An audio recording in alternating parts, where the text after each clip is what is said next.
Hello my Alatopians. This is a little bit of a different one.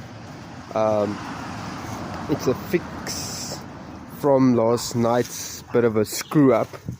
My phone just corrupts videos while uploading because I do check every video to see if it is right, and in the upload it got corrupted. I only saw it in the premiere, so I do apologize for that. So let's go and check this video again, and hopefully this one works.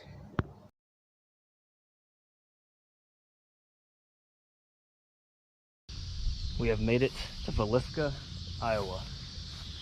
The Villisca Axe Murder.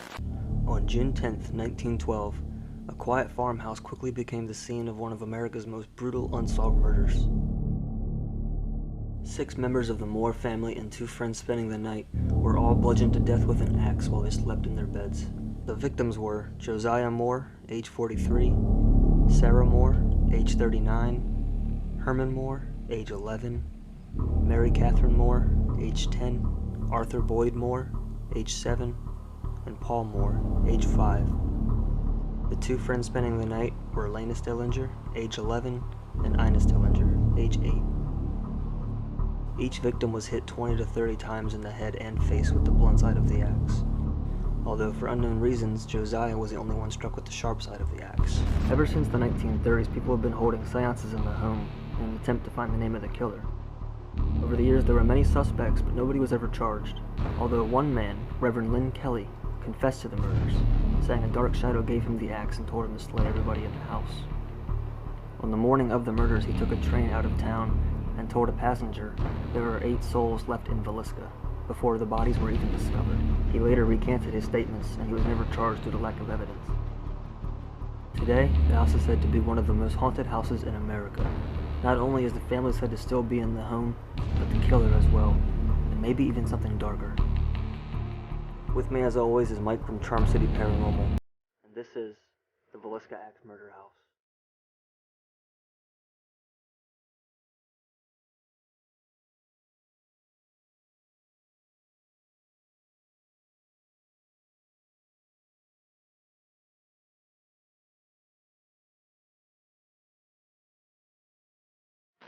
I personally don't think the kids have ever been here, or the family. I think there's something here before the fact, without giving too much away of stuff. The guy who confessed to it that was acquitted is talking about shadows, giving him an axe, following the shadow, like all this weird stuff. Yeah. Like, I really think something was here before, and I think it preys on people that are mentally stable or rooted in whatever faith you believe in for protection, and exploits that. Yeah, Kelly doing that, if he killed him. The guy in the 60s that lived here was sharpening his knife in the kitchen with a sharpening stone. He's sitting in there doing that, all of a sudden he like stabs a knife through his hand, snaps out of it, they load their truck, gone. Wow. 2014, guy shoved a knife through his chest in that room. I heard about that. Seen a pattern happening. He was a paranormal investigator, right? Yeah. Oh. And I checked him in. I mean, he'd been here this is the 2nd time. I was like, oh, back again. He's like, yeah, I'm going to get the house. So you knew him? Yeah. Oh, shit. It's like, it's going to get the house a piece of my mind. And I was like, okay. You know, I wake up, I'm tagged in a million things on Facebook. Come over here. I call up Martha. I was like, is this a crime scene? Can I go in? She's like, what? So she calls them up. He was life-flighted to Creighton. They said, yeah, it happened. He died a couple times on the helicopter ride. Wow. Said, we're saying nothing. We want all this to go away. And he didn't say anything for like 6 or 7 years. And then kindred spirits brought him down. But he said he's on that bed in there provoking, saw a light come out of the closet, woke up in the emergency room, doesn't remember anything. They took the knife and to his chest. Jesus. So the only reason I want to say anything is this place has a very Amityville mental manipulation. It even has the windows. Yeah, it even has the windows. Yeah. Kelly, the minister that confessed, said a shadow gave him the weapon, told him to kill, felt like he's being led beyond his own control. Ronald DeFeo said a shadow gave him the weapon, told him to kill, felt like he's being led beyond his own control. Wow. 6 people murdered, no one wakes up. 8 people murdered, no one wakes. I just wanted to tell you guys that, so if anybody starts getting weird, like, please don't push the issue too Yeah. far. In this Walk place. out, get some fresh air. Look at a candy bar from Casey's. Right. Ice Yeah. cream. You know, like, take a break. We won't push it too far. Just keep the buddy system going in case somebody gets a little too much. This was actually Catherine's bedroom, but Ina and Lena were in it that night. Two in that bed, the bacon on the floor, the axe against the wall, mirrors covered. So was the reason ever figured out why he covered the mirrors? The detective back then said that it was superstition reasons because it was bad luck to see yourself naked in a house with dead bodies in it. We know now with profiling, killers do that as almost a sign of remorse. They don't want to look at what they did. The bodies were covered too, and that goes along with that. However, the person ate a meal afterwards. That's not remorse. Mm-mm. Yeah. Why he did that, or she, who knows? I have no idea. Why was there bacon just laying there? Yeah, just to kill 8 people with an axe brutally, like with the blunt part, like Yeah. head's gone, and eat? Like, that is complete. And kids at that. Yeah, you don't mess with kids, period. And I'm a big, you walk into a room where someone had an argument, you feel that energy, Mhm. it lingers. Oh, absolutely. And we know energy doesn't disappear. So like this had an atom bomb of negative energy dropped on it. I think that just soaked into every fiber of this place. And Yeah.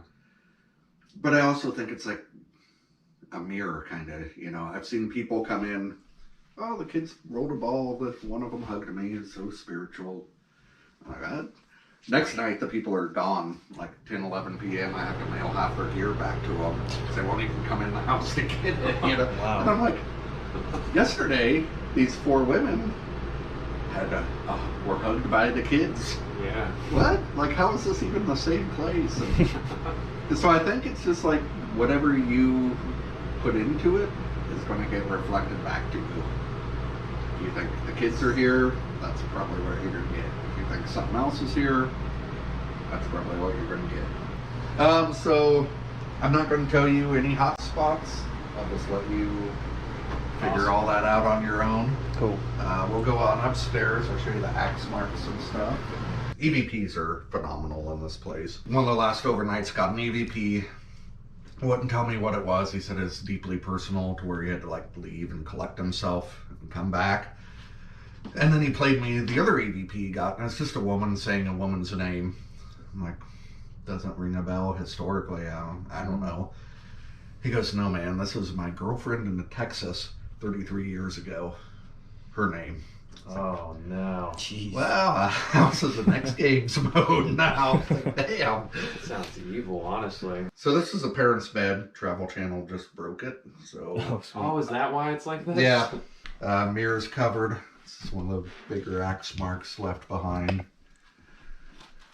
And that was from the blade. So he's hitting them with the blunt end as he comes back like that. It's cutting in the ceiling, hitting the back of the wall. Man. There's a big pool of blood where you're standing. Oh, That great. wasn't connected to this one.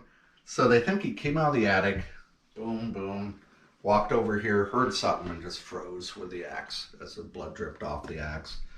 Went and got those kids, the 2 downstairs, came back, got them again, back downstairs again, but who knows? Are these original floors? Yep. Wow. Okay.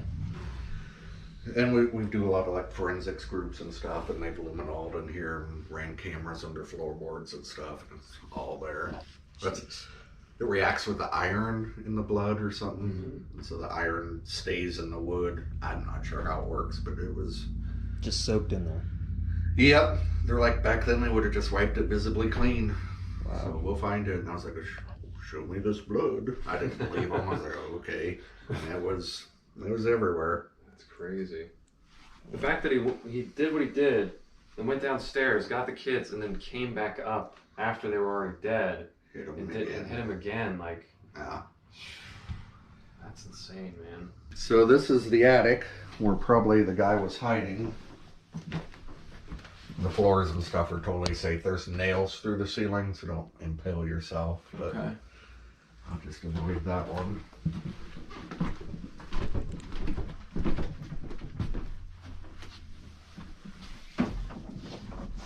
This is the kids' room where Herman, Paul, Boyd, and Catherine were all found.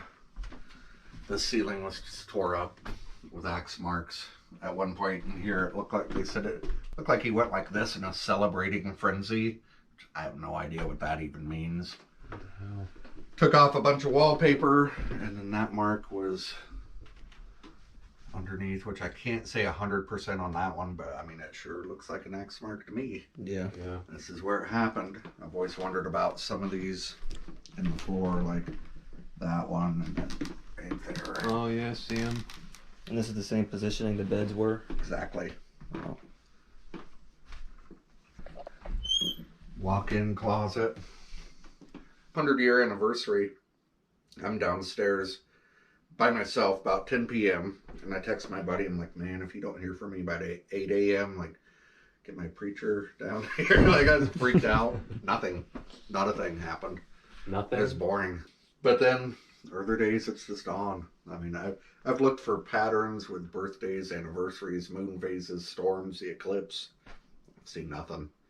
I think it's just more the people involved. Yeah. You know.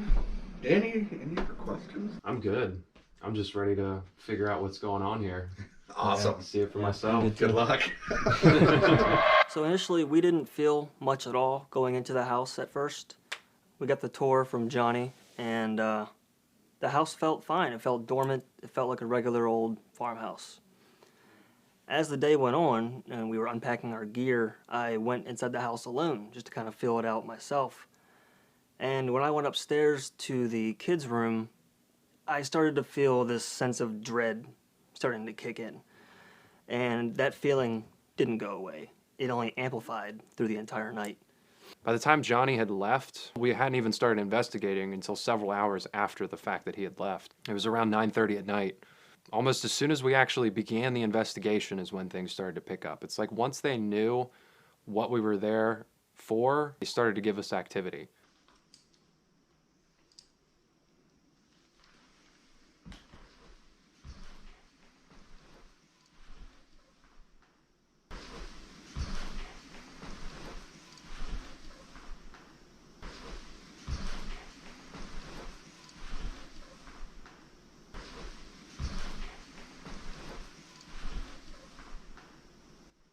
Did you hear that? What was it? I don't know. It came from like over here.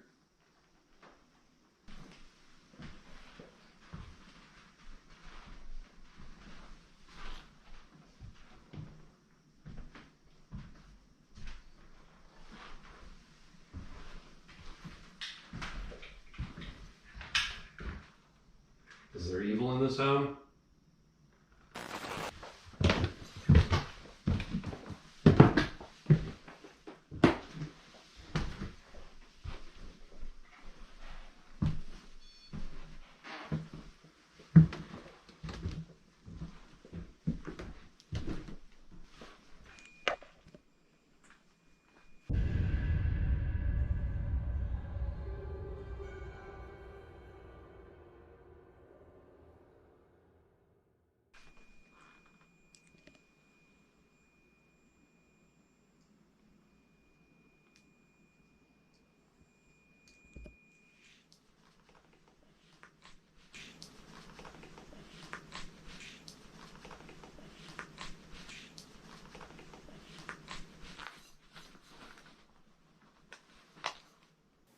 Initially, when we started doing the test downstairs, just to try to get some activity stirred up, get some kind of response, you can hear in the audio almost immediately. We're getting disembodied voices, we're getting EVPs, and devices going off. Once we head upstairs, it seems like things just really started to take a turn for the worst, especially for me. Mike's mood begins to become more aggressive, and it was for no reason. We couldn't figure out why. Mike didn't even know why. And it was affecting my mood as well. I wasn't being aggressive, but I was beginning to feel nothing but complete and utter sadness for the family. You know, you come to this house and you look around and you see the beds and you just take everything all in, and you can visualize the night in your head, and it's awful. So I was just feeling complete sadness. Mike was getting agitated, and I don't know if that was paranormal or not, but it seemed to come out of nowhere, which was really strange.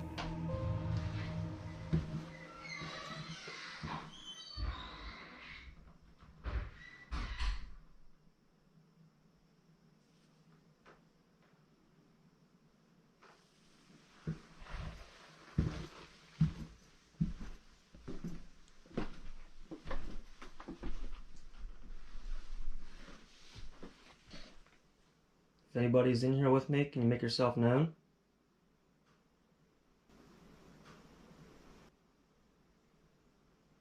Can you do that again? Can you do that again? Can you do that again? Can you do that again?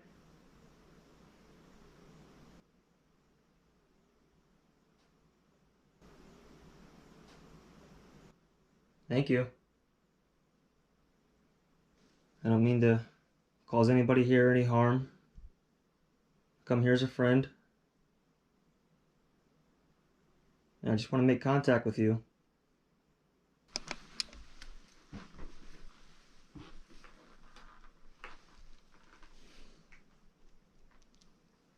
I'm getting an overwhelming feeling of just sadness right now.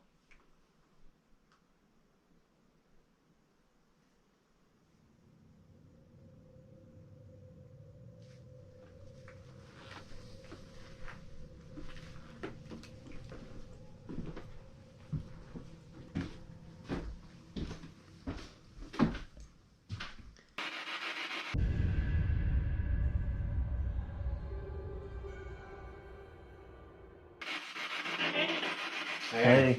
Who are you speaking to?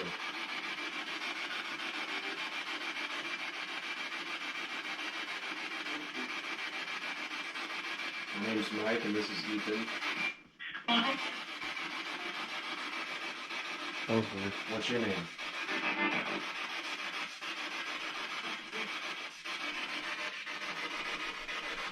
I'm sorry, what was that? I didn't catch it.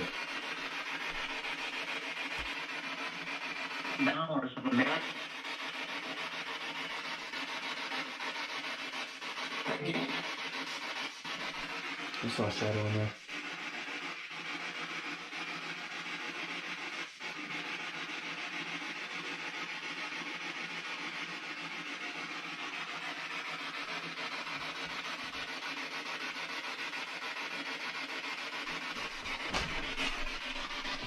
Give me 5 minutes. Shut this door behind you.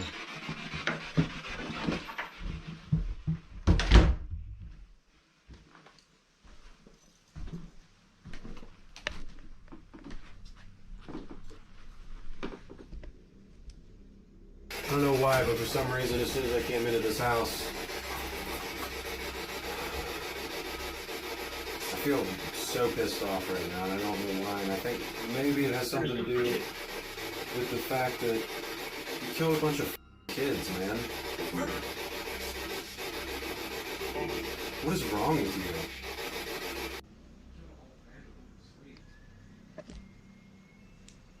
And then you sat down and you had a meal afterwards. What kind of human being does that to someone? Do you have any remorse for what you did?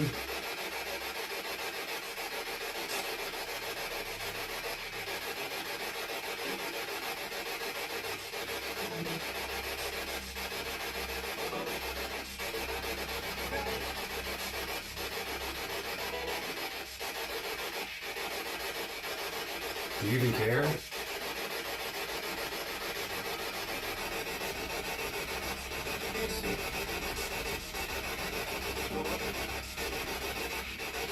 Do you care at all?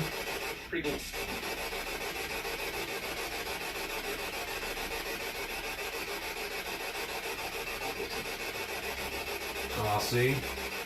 Yeah, I'm sure I will. If you don't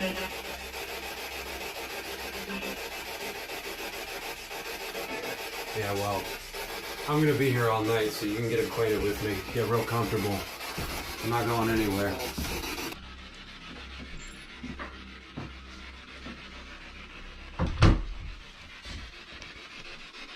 You can talk all the smack you want. But you're not gonna scare me out of this house. Like, it's messed up what you did.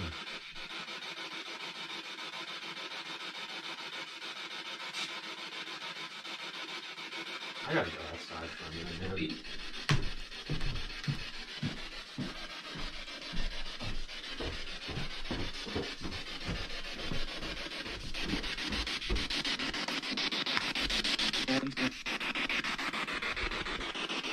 Everything Mike was saying, the same goes for me.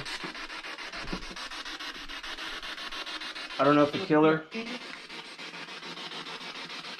killer is still in this house, or whatever entity possessed the man to do what he did.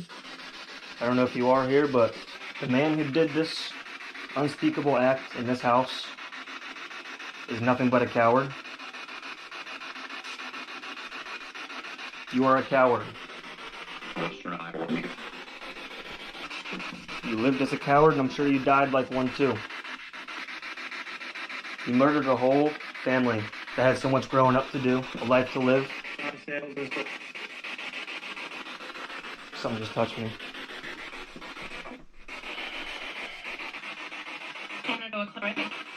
We're gonna be here all night. Come here.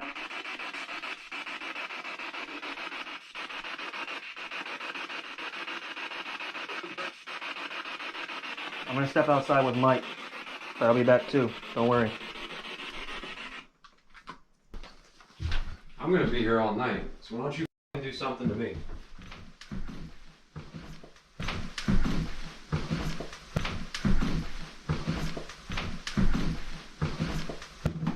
You wanna murder a whole family in their sleep? Do something to me. You wanna hurt a bunch of innocent kids?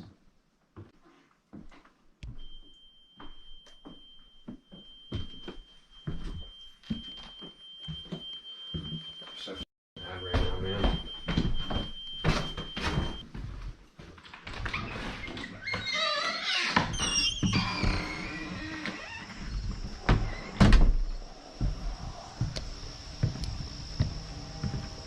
So as you could hear there, those responses took a turn for the worse pretty quick. And it was coinciding with the mood. It was all fitting, it was making sense. I don't know why my mood started to shift the way that it did, but when I sat down on the parents' bed and I started doing that spirit box session, each minute that went by, I could feel myself getting angrier and more irritated, if that's the word. And I started to get agitated at the fact that somebody could do this to an entire family, an innocent family. But it also felt like it was a little bit beyond my control. And it feels very strange saying that, knowing that you could walk into a place and it have an entire shift on your mood. It can change how you feel. I stayed in the attic for probably 10 minutes or so by myself doing that spirit box session. And that's when my mood really started to shift and change into a much more negative, aggressive mindset. I had to go outside. We had only been in there for maybe an hour, I would say, a little over an hour at most. And I already had to go outside and get fresh air. The house started to feel very terrible. So we decided to try to talk to the family just themselves, the kids, the parents, to try to call them out and have them come forward if they are there. And you'll see that it goes even worse. Do you want me to feel some type of anger, some type of remorse for what happened to you? I don't even know what to say. This one just hits different, man. If anybody in the Moore family is still here with us, I want you to know that there are still millions of people around the world that care about you. Is anybody here that wants to talk to us at all? Josiah, Sarah?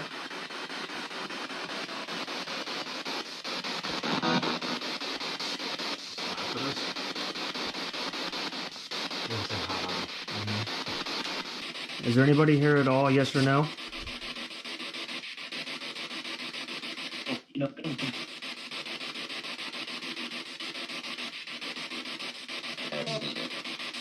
I'm here. Can you tell us your name? Or if you're in that room, can you come in this room with us? Sit on the bed next to us?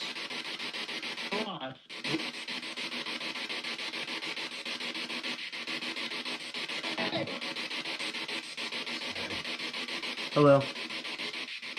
Well, We're here. Hear that? Who's here with us?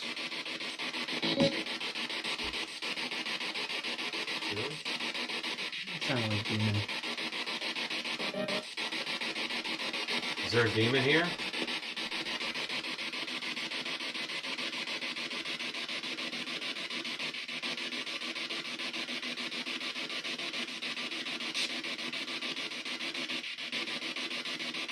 Yes, no. Just no. Yes, no. Are you evil? All coverage. All covered.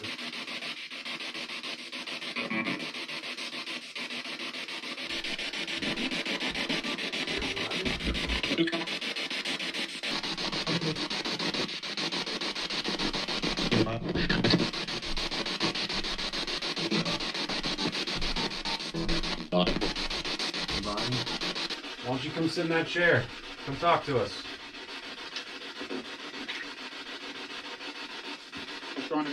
I'm trying. Yeah. Who is trying? What is your name? Can you please tell us your name? Driver's license. At this time. What are you gonna do to us if we sleep in this house tonight?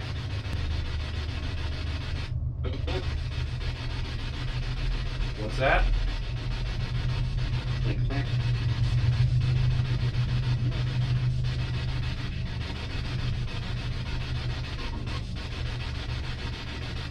So in other words, nothing.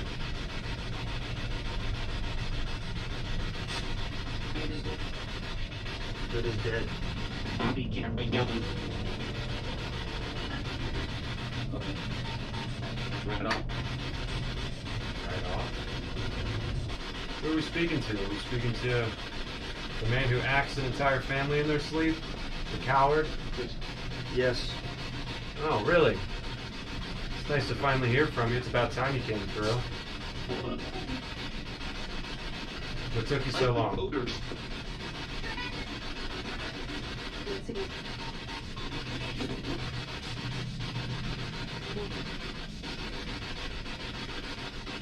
Why don't you tell us your name? I know he's not going to. He's a coward.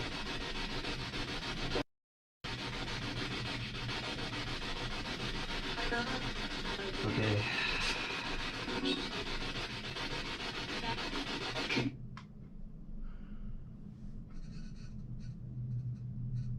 Remember how he said he's gonna get personal? Mm-hmm.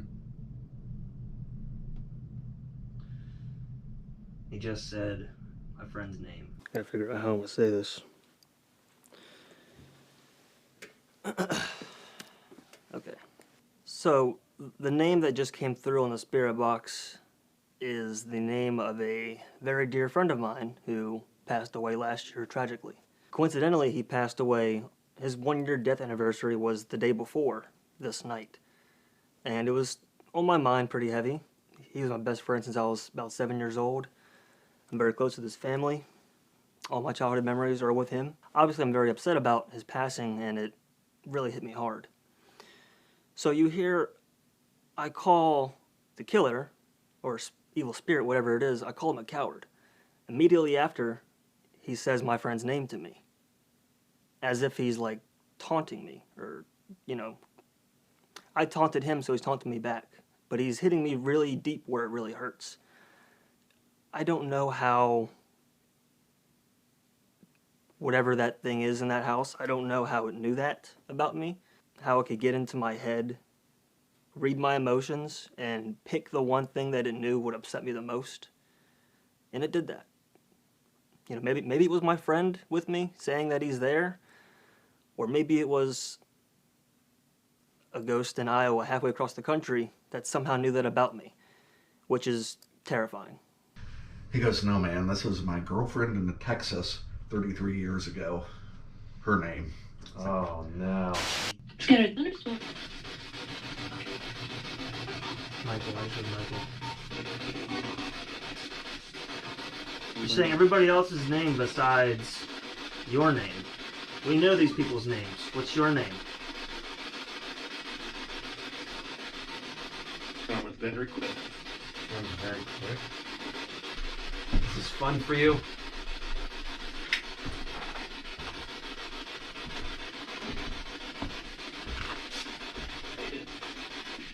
Is it yes or it is? It was scary.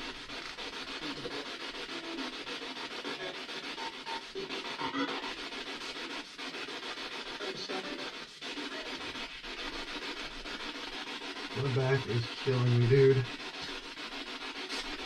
I'm walking all day. I'm walking and just hunching in this house with the headlamp. Yeah, I'm the one with the headlamp. There you are. Yeah, I am. What about it? He's dead. He's dead. He's dead. He's dead. What kind of weapon do you like? What's your weapon of choice?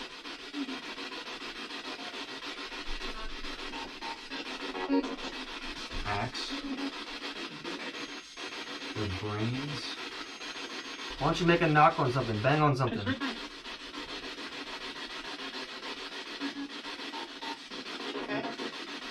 I don't have to.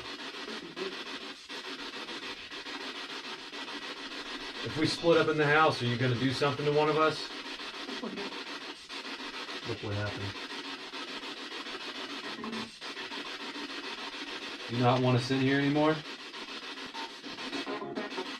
Calm down. Why do you want me to calm down? You weren't calm when you killed those 8 people. It's worth the damage. It's worth the damage. It's worth the damage.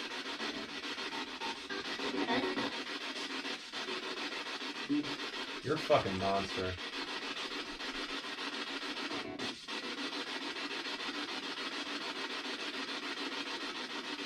There's no way you're a human being.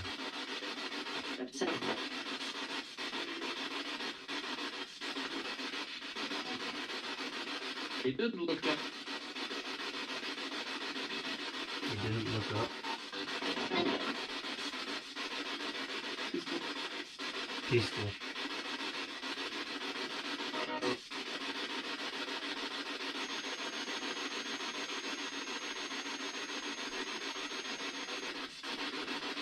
You want to ask this?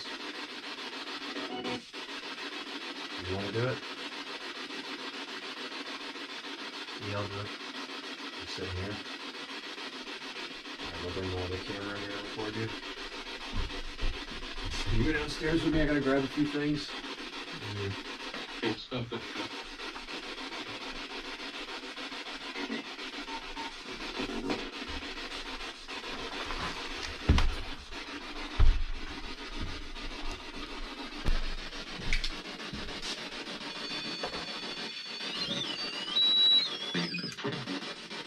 In a frenzy. Looked like he went like this in a celebrating frenzy.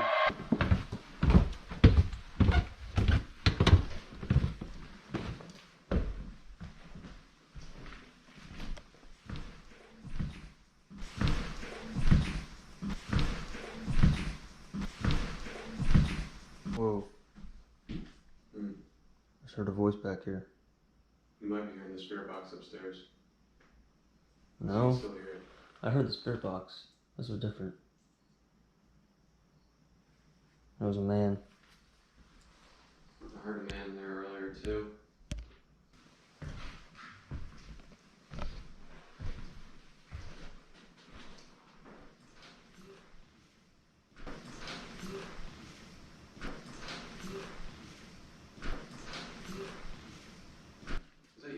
No.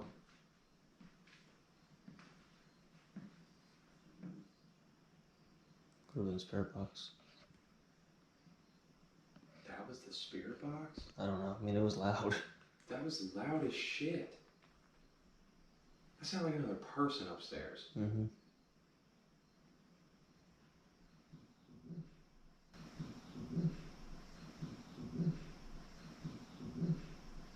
A voice.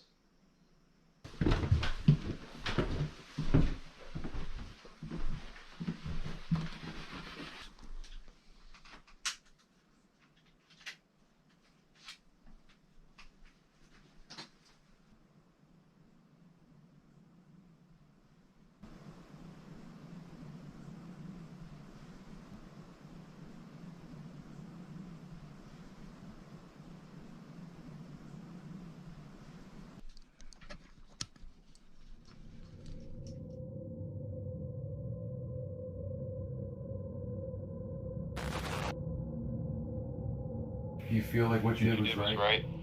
Yeah. Haha. This is the room where Lena and Ina Stillinger were found. Is this Lena? Oh my god. It feels like somebody is like come. What? Oh, fuck.